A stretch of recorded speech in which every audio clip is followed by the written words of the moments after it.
अस्सलाम वालेकुम, welcome to my YouTube channel. खुश आमदीद, खुश रहें, खुशियाँ बांटें। तो चलते हैं अपनी टिप्स की तरफ। अगर आपको इनमें से कोई भी टिप अच्छी लगती है तो मेरे चैनल को जो है सब्सक्राइब कर दिया करें, लाइक भी कर दिया करें, शेयर भी कर दिया करें और दुआओं में ज़रूर याद रखा करें। तो चलते हैं सबसे पहले आज पहली टिप की तरफ, जो कि गर्मी को लेके पसीना बहुत आता है और स्मेल भी बहुत आती है। तो अगर आप चाहते हैं कि आपके पसीने में से स्मेल ना आए तो इसके लिए ये टिप है। आपने क्या करना है, ठंडे पानी से टब को भर लेना है और उसके बाद उसमें फटकड़ी का जो है छोटा सा पीस डाल के उसको उसमें थोड़ी देर के लिए घोल लें। फिर उसके बाद उस पानी से आप जो हैं वो नहाएं तो आपका जो पसीना आएगा उसमें से स्मेल नहीं आएगी।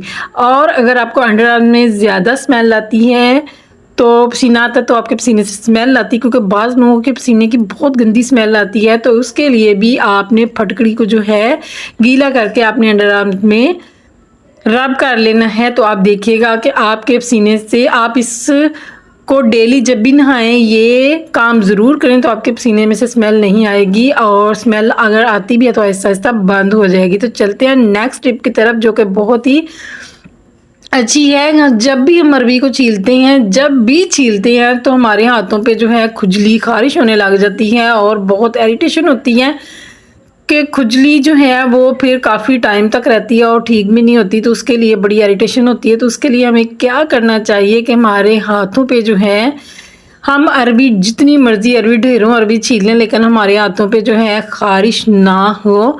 और हम इस ख़ारिश से, खुजली से कैसे बच सकते हैं, तो इसके लिए बहुत सारी टिप हैं जो मैं आपके साथ शेयर करने वाली हूँ। सबसे पहली टिप ये है कि अगर आप के हाथों पे खुजली हो रही है तो आप ठंडा दही लेके तो उसको अपने हाथों पे मलेंगे थोड़ी देर के लिए, तो आपके हाथों पे जो खुजली खारिश हो रही है वो ठीक हो जाएगी और आपके हाथों की जो खुजली है वो बिल्कुल भी आपको तंग नहीं करेगी। आपने इस अमल को, मतलब इसको 1 मिनट तक आपने अपने हाथ पे मलना है। जिस हाथ पे आपको खारिश हो रही है तो आप देखिएगा कि खारिश जो है वो बिल्कुल ख़त्म हो जाएगी।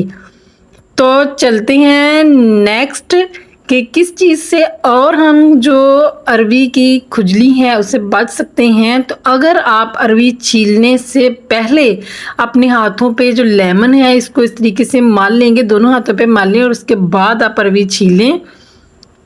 तो चलते हैं नेक्स्ट टिप की तरफ। सैंडविच मेकर जो है उसमें जब हम सैंडविच बनाते हैं तो कुछ ना कुछ जो पार्ट हैं खाने के, फूड के, वो लग जाते हैं और सैंडविच मेकर जो है गंदा हो जाता है।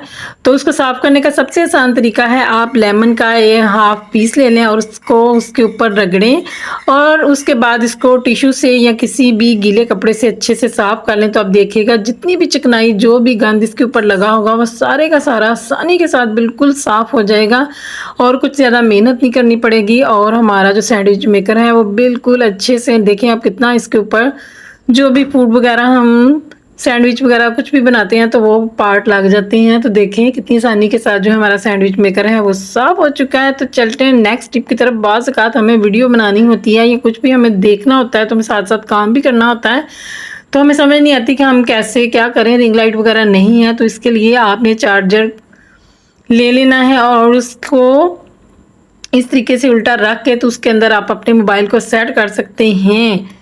और नेक्स्ट टिप जो है वो है, जब भी हम टूथब्रश खरीदते हैं तो उसका जो कैप है वो हमारे बहुत काम आती है। और अक्सर बच्चे जब स्कूल जाते हैं तो पेन की जो इंक है वो यूनिफॉर्म पे भी लगा लेते हैं और बैग पे भी लगा लेते हैं। तो इसके लिए ये कैप जो है बहुत अच्छे से काम आएगी। आपने एक टिश्यू लेके उसमें पेन को लपेट के तो इसके अंदर रख के तो बच्चों के बैग में रख देना है।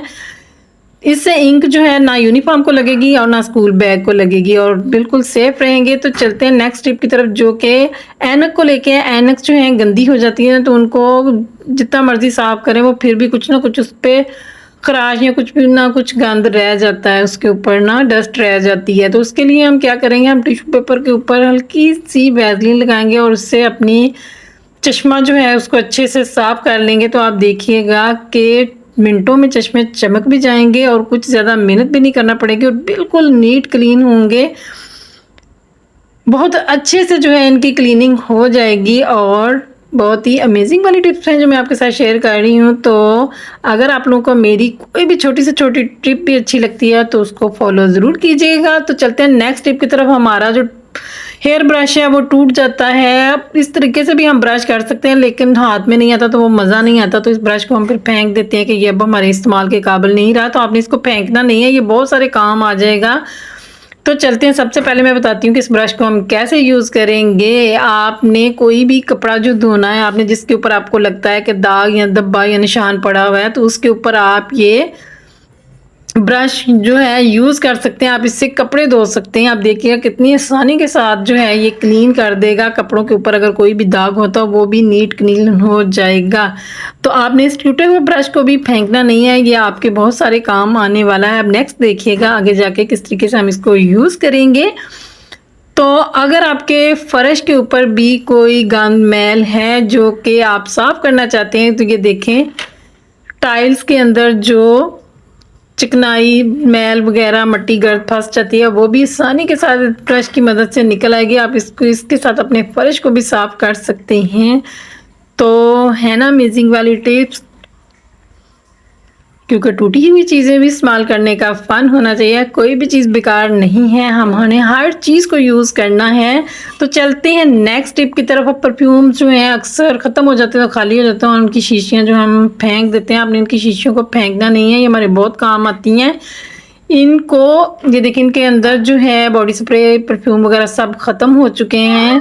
तो समझ नहीं आ रही थी कि इनको अब क्या करें, तो मैं आपको बताती हूँ कि आपने इनके साथ क्या करना है। आप जब भी अपने कपड़े जो हैं ऑफ सीज़न के रखते हैं तो उनके अंदर से स्मेल आने लग जाती है। तो अगर आप परफ्यूम की कैप्स उतार के जो खाली शीशियाँ हैं वो इन कपड़ों के अंदर रख देंगे, तो आप देखेंगे कि इनके अंदर थोड़ी बहुत खुशबू जो वो होती है, तो आपके कपड़ों में से कभी भी स्मेल नहीं आएगी। और आपके कपड़े ऐसे खुशबूदार, जब भी आप निकालेंगे तो ऐसे लगेगा कपड़े जो हैं आपने परफ्यूम लगा के धो के परफ्यूम लगा के रखे हुए थे। एक और भी टिप है जो मैं आपके साथ शेयर करना चाहती हूँ। अगर आपके घर में खाली साबुन का रैपर है तो आपने उसको भी फेंकना नहीं है। आप उसको भी अगर आप कपड़ों के बीच में रख दें तो आपके कपड़ों से कभी स्मेल नहीं आएगी, ख़ास तौर पे बरसात के मौसम में। अल्लाह हाफ़िज़।